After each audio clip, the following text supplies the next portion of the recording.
Joe Brennan was born in 1934 to Irish immigrant parents on Munjoy Hill in Portland, Maine. His dad worked longshore. His mom raised Joe and his 7 brothers and sisters in a tiny apartment on Kellogg Street. Joe attended Cathedral Grammar School, Cheverus High School, Boston College, the University of Maine School of Law, and served in the U.S. Army for 2 years. Joe went on to serve as county attorney, state representative, state senator, attorney general, governor, and congressman. Brennan's 2 terms as governor were one of the most productive 8-year periods of public achievements in all of Maine's history. Well, I made a decision I'm going to run. I believe in being straight with the people. And I think since I'm definitely decided to go, I may as well so say it. These past 3 years have been a time of great challenge for the people of Maine. We faced the challenge of Maine's historic economic problems, and we met the challenge with fish piers, cargo ports, shipyards, potato packing sheds, and 20,000 new jobs. We faced the challenge of the spiraling need for services for the elderly, the handicapped, for children, and for the poor. And we met the challenge with daycare, with homemaker services, and a level of support for poor children that puts our money where our heart is.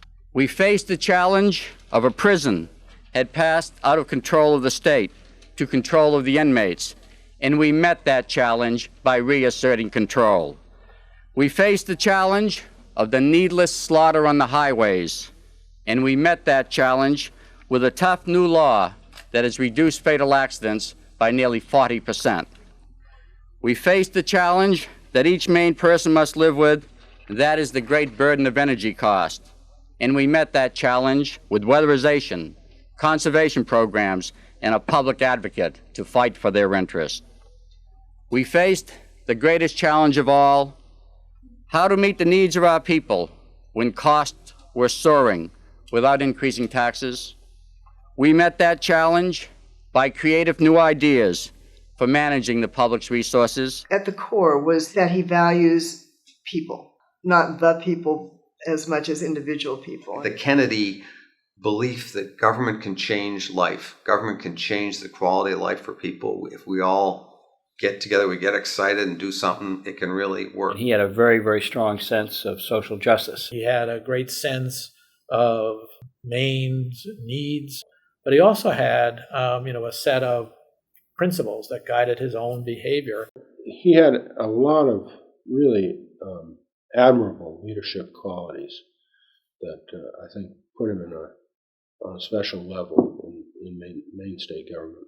I would compare him right alongside Ed Muskie as being one of the best governors that I ever dealt with. He had one admonition. There was one thing that he said. He said, listen, we're going to be here for 4 to 8 years. Let's leave the place a little bit better off than how we found it. Democrats were sort of portrayed as big spenders or trying to. I wanted to show that we could manage the government fiscally. I wanted to get the state's credit upgraded by Wall Street, and we did, and we were proud of that. I think of Joe Brennan as a direct lineal descendant of the Roosevelt, Truman, Lyndon Johnson, Tip O'Neill. What can we do to help the working people and the poor people have a better life? And how can we referee this capitalist economy to make it a little more fair? He believed in it, and he didn't need pollsters telling him what he thought. He knew what he thought. I'm proud of a lot of the people I got to come into government who were very smart. What I did is I looked for people that were smarter than me, and I could find them everywhere, and people that were loyal.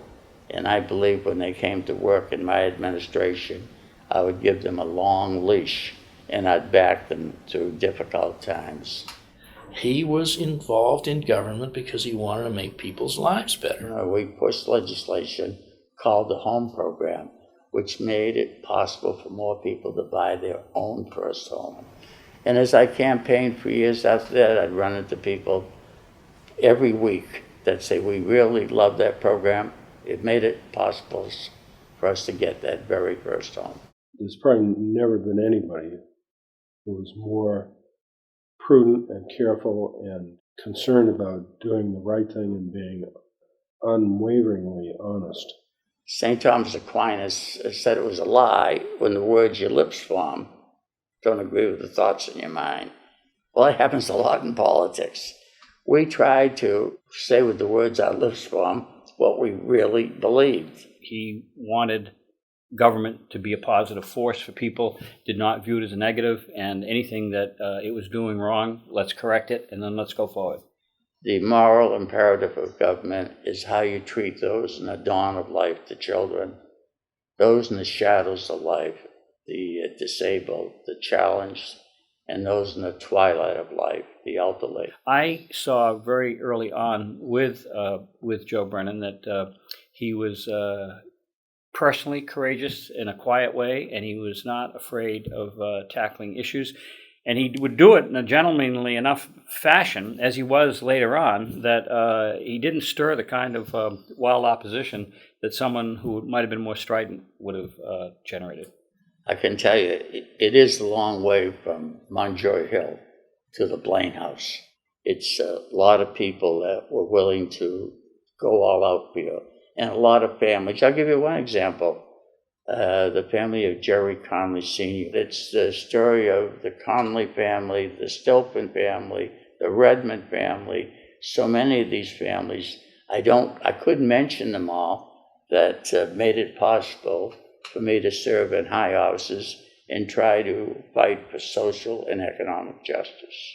Strong sense of justice. The Irish have been good to me, and they've had a lot of opportunity here.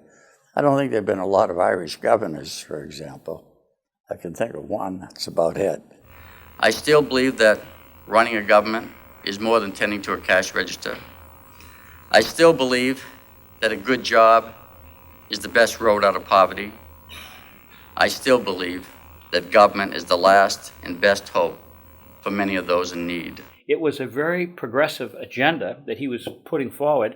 And, you know, to his credit, I mean, he did it with a great deal of modesty, but very steel determination. If you want to do something, if you want to try to make the majors in baseball, you're not likely to make it, but try. If you want to run for governor, try. Some people are hobbled about fear of failure. There's a lot of talent out there, and there's things that are worse than losing, and a thing that's worse than losing is not trying. Helping those who are left behind, that's what it's all about. Now, the Democratic Party was pretty good at that. Roosevelt said, "The test of our progress is not whether we add more to the abundance of those who have much. It is whether we provide enough for those who have too little." Thank you very, very much.